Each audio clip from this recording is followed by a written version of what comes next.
मोदी जी ने इन्हें धोबी का कुत्ता बना दिया, ना घर का ना घाट का, ना आ सकते ना जा सकते। तो मोदी जी तो ईश्वर हैं, उन्हें पता है कि इनके मुखौटे कैसे उतारे जाने हैं, कि राम जन्मभूमि तो राम स्वयं इसको आने नहीं देंगे, वो तो स्वयं परमात्मा है ना। उन्हें पता है कि मैं 100 दफा बुलाऊं, लेकिन जब मेरा बाप ही कह देगा कि अबे तेरे बुलाए हुए मेहमान को मैं एक्सेप्ट नहीं कर सकता, तो भगवान राम तो उसे एक्सेप्ट नहीं करेंगे ना, और ना वो आएगा। ये अंग्रेजों की औलादे हैं, अंग्रेजों की विरासत को खत्म नहीं होने देना चाहते, लेकिन मेरी आने वाली पीढ़ी जागृत हो चुकी है। इस दिन हिंदू समाज जाग गया, ये अपने धर्म के साथ खड़ा हो जाएगा, ये शराब से दूर हो जाएगा, ये नृत्य से दूर हो जाएगा, और सोनिया माइनो का जो पैतृक धंधा था वो बंद हो जाएगा। इसलिए वो मेरे राम का विरोध करते हैं। खड़गे साहब के बारे में कहा जाता है कि वो जो है सो हिंदू ही हैं और राम भक्त भी हैं, लेकिन उन्होंने भी जो है सो आने से इनकार कर दिया है। खड़गे साहब के बारे में ना, ऐसे तो आप मुल्ला मुलायम सिंह को भी कहोगे हिंदू है, वैसे तो आप सोनिया गांधी को भी कहोगे हिंदू है, ऐसे तो आप नेहरू को भी कहोगे हिंदू है। हिंदू के साथ षड्यंत्र होता है। अखिलेश यादव कृष्ण भक्त हैं, उन्हें इनविटेशन भी भेजा गया है, उनके बारे में क्या सोचते हैं? किसने कहा अखिलेश देशभक्त है? इसका खानदान देशभक्त नहीं हो सकता। अरे कृष्ण भक्त भी, अरे कृष्ण भक्त तो इसका बाप क्या खानदान नहीं हो सकता। जो भगवान कृष्ण की भूमि को कब्रिस्तान में तब्दील कर दे, वो कैसा कृष्ण भक्त? अरे कृष्ण भक्त होता तो शमशान को, कब्रिस्तान को वहां से हटा के मेरे देवालय को स्थापित करता, मेरे भगवान कृष्ण को स्थापित करता। तो जो भगवान कृष्ण को स्थापित नहीं करता वो कैसा यादव? राम भक्तों को जो लोग नहीं मानते, जो जिन्होंने गोली चलाया और जो राम को नहीं मानते, उनको निमंत्रण भेजना कितना जायज है?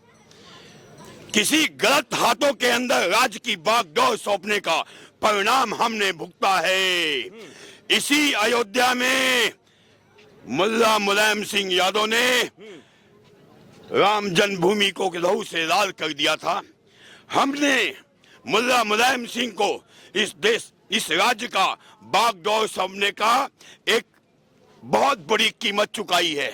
आपने देखा होगा जब मुल्ला मुलायम सिंह ने दूसरी शादी कर ली और इस्लाम में कबूल किया, उसके बाद क्या होता है, इस्लाम में एक महर की रकम दी जाती है।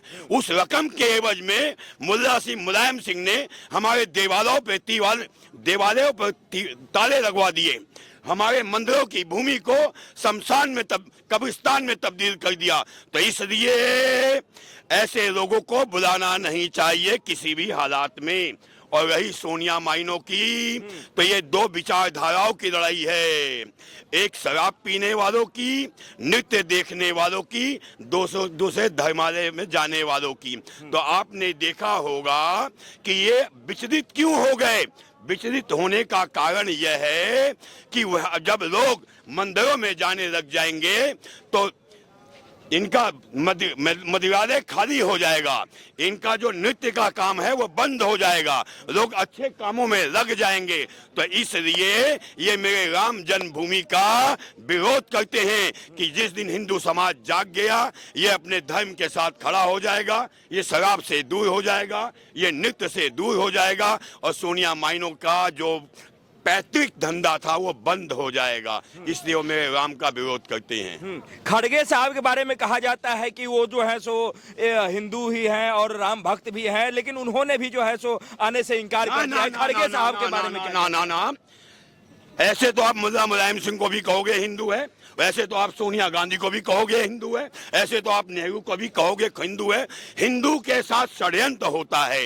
ये लोग क्या करते हैं, पहले जात बदल लेते हैं, फिर मुखौटा लगा के आ जाते हैं। अरे कौन से खेत से पैदा हुआ है ये राहुल गांधी, कौन से खेत से पैदा हुआ है संजय गांधी? आपने देखा होगा एक इस्लाम और एक ईसाई का मिश्रण, ये हिंदू कैसे हो गया? ये तो हमें ठगने के लिए, मेरे देश को हड़पने के लिए, जैसे अंग्रेज षड्यंत्र करके चले गए, उस षड्यंत्र की ये एक कड़ी है। आपने देखा होगा जब देश आजाद होने लगा, जब देश की आजादी की मांग उठने लगी, तो इन्होंने क्या षड्यंत्र किया? ब्रिटिश सरकार ने उन्होंने कहा भाई जब राष्ट्रभक्तों के हाथ में देश चला जाएगा तो हमारा वजूद खत्म हो जाएगा। तो इन्होंने एक पार्टी का गठन किया, कांग्रेस का गठन करके अपने दलालों को उसमें सम्मिलित किया, और जब जाने लगे तो उन्हीं दलालों के हाथ में अपने देश की बागडोर सौंप के चले गए।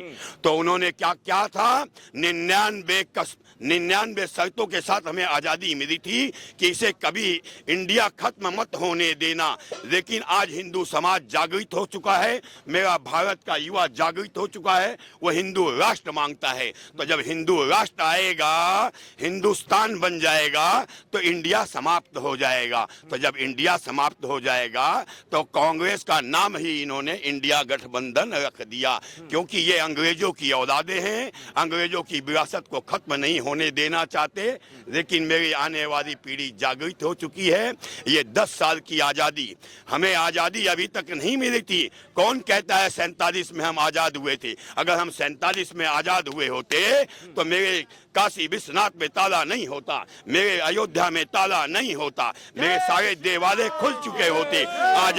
आजादी तो हमें अब मिली है, आजादी का दर्द तो हमने आज देखा है। हमने इसी हिंदुस्तान के अंदर, ना हिंदुस्तान नहीं, इसी इंडिया के अंदर, जब तक ये इंडिया था हमारे जुबान पे ताले थे, किसी के प्रति एक शब्द बोलते ही हमें जेलों में ठूस दिया जाता था। तो ये मोदी काल के अंदर हमने देखा है, मेरी जुब्बा से ताले खुल गए और मैं अपने मन की पीड़ा, अपने मन की भावनाएं व्यक्त करने के लिए आजाद हूँ। अभी तक आजादी किसको थी? केवल ईसाइयत को और इस्लाम को। तो हिंदुत्व को आजादी का तो स्वाद अब मिला है। अच्छा, आपने जो है बड़े बड़े नेताओं का नाम लिया, बोले कि वो हिंदू नहीं है। क्या अखिलेश यादव अपने आप को कहते हैं कि हम जो है कृष्ण भक्त हैं? एक बात बताइए, अखिलेश यादव कृष्ण भक्त हैं, उन्हें इनविटेशन भी भेजा गया है, उनके बारे में क्या सोचते हैं? किसने कहा अखिलेश देशभक्त है? इसका खानदान देशभक्त नहीं हो सकता। अरे कृष्ण भक्त भी, अरे कृष्ण भक्त तो इसका बाप का खानदान नहीं हो सकता। जो भगवान कृष्ण की भूमि को कब्रिस्तान में तब्दील कर दे, वो कैसा कृष्ण भक्त? अरे कृष्ण भक्त होता तो शमशान को, कब्रिस्तान को वहां से हटा के मेरे देवालय को स्थापित करता, मेरे भगवान कृष्ण को स्थापित करता। तो जो भगवान कृष्ण को स्थापित नहीं करता वो कैसा यादव? ये तो एक मुखौटा बना के कैसा यादव क्या? उनके पिताजी को देखिए, मोदी जी के राज्य में ही जो है सो अवार्ड मिला है। अखिलेश यादव को मोदी जी के राज्य में ही जो है सो निमंत्रण गया है राम मंदिर का। तो आप कह रहे हैं वो यादव नहीं है, कृष्ण भक्त नहीं है, देशभक्त नहीं है? ये सब ऐसे ही हो रहा है। मोदी जी ने इन्हें धोबी का कुत्ता बना दिया, ना घर का ना घाट का, ना आ सकते ना जा सकते। तो मोदी जी तो ईश्वर हैं, उन्हें पता है कि इनके मुखौटे कैसे उतारे जाने हैं। अभी चिल्ला रहे थे ना, निमंत्रण नहीं, निमंत्रण नहीं, निमंत्रण नहीं। निमंत्रण जाते ही सबकी बोलती बंद। तो ये धोबी के कुत्ते हो चुके हैं।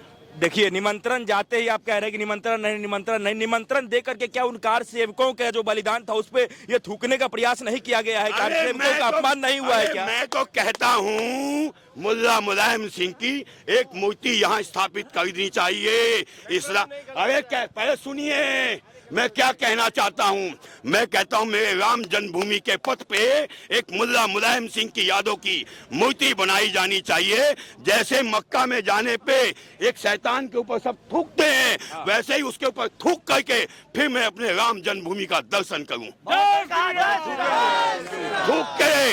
थूक के मतलब ये जो अवार्ड वगैरह मिला है, सब कुछ जो है सो आपके सामने में बिल्कुल जो है सो निग्लिजेबल है, जीरो है, उस सब का कोई वैल्यूएशन नहीं है। इतना विकास पुरुष उनको कहा जा रहा है, उत्तर प्रदेश में कहा जा रहा था। अब जा करके जो है सो राम मंदिर का आप लोग कह रहे हैं कि राम राज्य आ रहा है, और राम राज्य में एक विकास पुरुष जैसे नेताओं के ऊपर कह रहे हैं कि हम लोग वही राम राज्य था ना। एक जनता के कहने से भगवान राम अपने पत्नी का साथ छोड़ देते हैं। तो राम राज उसी को कहते हैं कि दुश्मन को भी गले लगा लेना। लेकिन वो दुश्मन साथ होगा नहीं, क्योंकि उसे धोबी का कुत्ता कब बनाया जाता है कि आप मेरे घर में आना चाहते हो और मैं बुलाऊं, आपकी परिस्थिति ऐसे बना दूं कि आप आ ना सको, तो ये लोग नहीं आएंगे। नहीं आएंगे, ये तो उस बात से छुटकारा पाना हुआ ना कि हमने निमंत्रण भेज दिया, हमें पता था कि नहीं आएंगे। निमंत्रण भेजा ही क्यों गया ऐसे लोगों को जो राम को मानते ही नहीं है? मेरा सवाल यही है, और यही हमारा जो है, जो हमारे व्यूअर्स हैं वो ये भी जानना चाहते हैं। हम जानना चाहते हैं ना, लेकिन जो ईश्वर है वो जानता है कि जब मैं इनको निमंत्रण नहीं दूंगा तो ये अनादि काल तक बातें उठाते रहेंगे कि इन्होंने सिर्फ अपना अपना अपना अपना देखा। तो हमें पता है कि राम जन्मभूमि तो राम स्वयं इसको आने नहीं देंगे, वो तो स्वयं परमात्मा है ना। उन्हें पता है कि मैं 100 दफा बुलाऊं, लेकिन जब मेरा बाप ही कह देगा कि अबे तेरे बुलाए हुए मेहमान को मैं एक्सेप्ट नहीं कर सकता, तो भगवान राम तो उसे एक्सेप्ट नहीं करेंगे ना, और ना वो आएगा ना आएगा। बताइए कैसा माहौल होगा जब राम मंदिर का में रामलला का प्राण प्रतिष्ठा होगा। यहाँ जो कार सेवक जो है सो जो बलिदान दिए यहाँ पे, उनके परिवार से भी लोग आएंगे। अगली पंक्ति में अखिलेश यादव भी बैठे रहेंगे जिनके पिताजी ने गोलियां चलवाई थी। कैसा माहौल होगा, कैसे जो है सो कार सेवक के परिवार से लोग यहाँ पे रामलला का दर्शन करेंगे, क्या यहाँ से वो खुशी होकर जा पाएंगे? आपको अपने ईश्वर पे आपको अपने ईश्वर पे विश्वास नहीं कि पाखंडी यहाँ आएंगे नहीं, राम स्वयं उन्हें आने नहीं देंगे। ऐसी परिस्थितियां खड़ी कर देंगे कि वो यहाँ कभी नहीं आएंगे। अच्छा, लोग तो ये सवाल उठा रहे हैं कि बीजेपी सरकार जो है वो राम मंदिर के ऊपर जो है अपनी राजनीति चमका रही है। 2024 नजदीक है, इसलिए जो है जो सबको इनविटेशन भी जा रहा है, और राम मंदिर का जल्द ही जो है सो अभी 40% भी बना नहीं है, इसलिए उद्घाटन भी कर रही है, प्राण प्रतिष्ठा। अरे भाई, मेरे घर में बेटी की शादी है और मैं मकान बनवा रहा हूँ, मकान पूरा नहीं हुआ तो आप बताओ शादी को रोकूंगा या मकान को रोक दूंगा? शादी रोक दूंगा ना। तो भगवान राम के भैया हेलो अरे पूरा बोलने दे भाई। मदरसे में पढ़ा हुआ है, मुझे पता है बीच में टोकने की आदत होती है। हाँ मैं तो पढ़ा हूँ, मदरसे को देखा है मैंने, अली बे ते भी देखा है, तो इसलिए मैं जानता हूँ कि वहाँ झूम झूम के ना ज्यादा बोला जाता है। हाँ जी क्या कह रहे थे? मैं कह रहा था कि राजनीति वगैरह हो रही है राम मंदिर पे, विपक्ष ये भी सब कह रहा है कि अगर विकास के मुद्दे पे चुनाव लड़ा जाए तो बीजेपी इसी साल जो है सो हार जाएगी। राम मंदिर के सहारे जो है वो जीतना चाह रही है। तो राम का सहारा देना क्या गलत है? राम का सहारा देना क्या गलत है? जब मुसलमान चुनाव लड़ते हैं मक्का मदीना में या किसी देश के अंदर, तो अपने पैगंबर को याद करके लड़ते हैं। राम आस्था के प्रतीक है, ना कि राजनीति के विषय है महाराज। किसने कह दिया? अरे राम ही राज्य है, राम ही एक सोच है, राम ही एक विचार है। तो जब विचार को आप छोड़ दोगे, सोच को छोड़ दोगे, तो कैसे राम? अरे राम तो वही है जिन्होंने राज्य चलाया, और मैं राज्य को मांग रहा हूँ। आपने देखा जो 2 सीटों पे खड़े हुए थे, राम के सहारे 302 सीटों तक पहुंचे हैं। तो क्या है, लोग कहते हैं बीजेपी धर्म की राजनीति करती है, तो मैं तो कहता हूं इससे बड़ा कुछ हो ही नहीं सकता, क्योंकि सदैव भारत के अंदर अधर्म की राजनीति हुई है। पहली सरकार आई है जो धर्म की राजनीति करती है। धर्म की राजनीति करती है, मतलब धर्म की राजनीति करना जरूरी है, जायज है। विकास की राजनीति नहीं होना चाहिए देश में। विकास किसको विकास चाहिए? मेरा मंदिर बन रहा है ना, किसको नहीं चाहिए? सुनिए, विकास नौकरी उसको नहीं मिली जो हराम खोर थे, जिन्होंने काम करना सीखा नहीं, जिन्होंने पढ़ना सीखा नहीं, जिन्होंने लिखा नहीं, उन्हें सरकारी नौकरी चाहिए। उनके लिए मेरा राम जन्मभूमि जो बन रहा है ना, उसके पथ पे खड़े हो जाएंगे। हाँ। एक चादर बिछा देंगे। हाँ। उनका रोजगार मिल जाएगा।